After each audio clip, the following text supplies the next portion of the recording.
Is there anything else that you'd like to share with us that you could get a chance to talk about? No, well, I think it's amazing that you guys are doing this Black Heroes Hall of Fame, because obviously 12 months ago, Black History Month wasn't really going to be celebrated in Wandsworth, so I'm really pleased that it is going to be celebrated now. And it's just a plea. So Olive Morris apparently lived on Lavender Hill. So I don't know if you're familiar with Olive Morris, yeah? Mm-hmm. Great. So we're trying to identify where, colleagues were asking, where did she live on Lavender Hill? So that's a bit of an action point for you guys, because, you know, she was Battersea, born and bred, lived here in Battersea when she came to London. So it'd be really handy to find out, although she did lots of work late in Lambeth, it'd be great. I thought she was Brixton based. Yeah, no, she was born on Lavender Hill. Apparently, so people were trying to identify where it was, because it would be great to try and have some sort of memory for her here. So if that's something that you guys could include, absolutely find out a bit more about and include it in your Wall of Fame, I think that would be wonderful. And I'm assuming you are going to be obviously doing stuff around John Archer as well. Yeah. Not many boroughs or areas could, say that they've had that back then. No, so we want to do more about him. We've made a film, a short documentary, a 20-minute documentary about Sam King.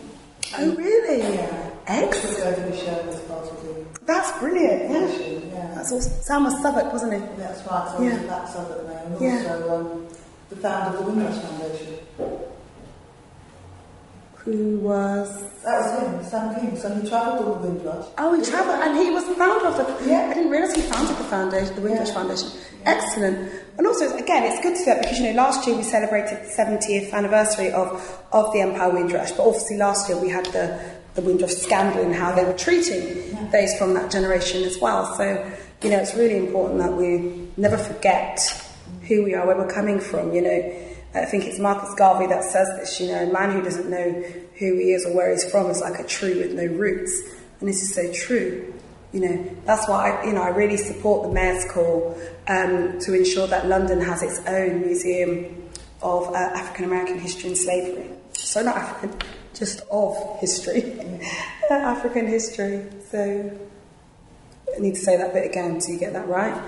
I really support the Mayor's call to have a museum here in London that recognises the enslavement of African people.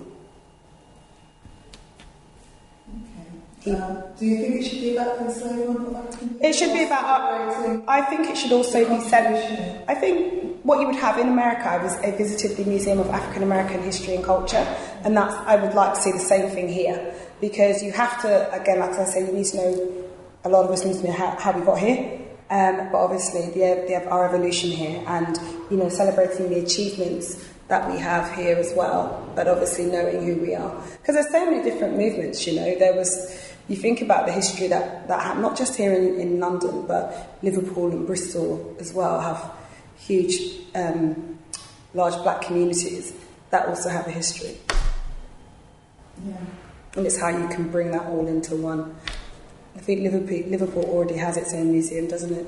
It has a slave museum. But we don't want to talk just about slavery, it's the enslavement of people, but, ultimately you need to know that.